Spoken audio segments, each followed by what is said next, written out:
որ երբեք խստացից չես կարողանում եւ ահա ես եկել եմ քո ետևից։ Եթե կուզես, արի ամուսնացիր ինձ հետ ու 1000 տարով բախտավոր ապրես կապույտ ծովի հատակում, վիշապների ապարանքում։ Այստեղ թիակն առավ Ուրաշիման, մյուս թիակն առավ ծովի տակավորի աղջիկն ու երկար թիավարում էին։ Մինչև հասան ծովի հատակի վիշապների ապարանքը,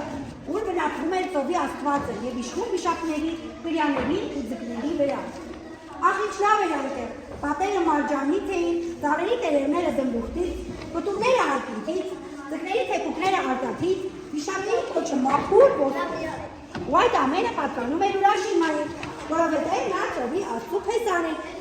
Ես շատ բախտավոր եմ այստեղ, այս հրաշալի հրապարակում։ Կեսը իմ աննամասերն ունի, բայց ուզում եմ մեր տուն գնալ, տեսնել իմ առողջական, ծերացած հորն ու հորը, իմ քույրերին ու եղբայրներին, ու նորից կվերադառնամ քեզ մոտ։ Ես թեև հակառակ եմ քո ցանկությանը, բայց չեմ կարող այդ պահել քեզ, ասաց Սերմենին։ Գնա, բայց հետդ վերցրու այս տուփը, ես դուրս մնա, բաց չանես, եթե բաց անես, իմացիր, որ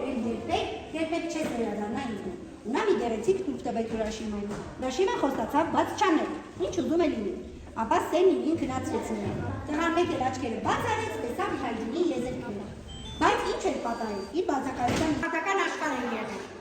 որ այնտեղ անցկացրած մի օրը հավասար էր եղել երկրի մի տարում, ու հեռացավ իր հայրենիքից Ուրաշիման, քանի որ մեղեր էին իր բոլոր հարազատները, եւ մինչեւ անգամ իրենց անոց սարերն էլ չկային։ Սաստիկ ցանկացավ վերադառնալ նորից ծովի հատակը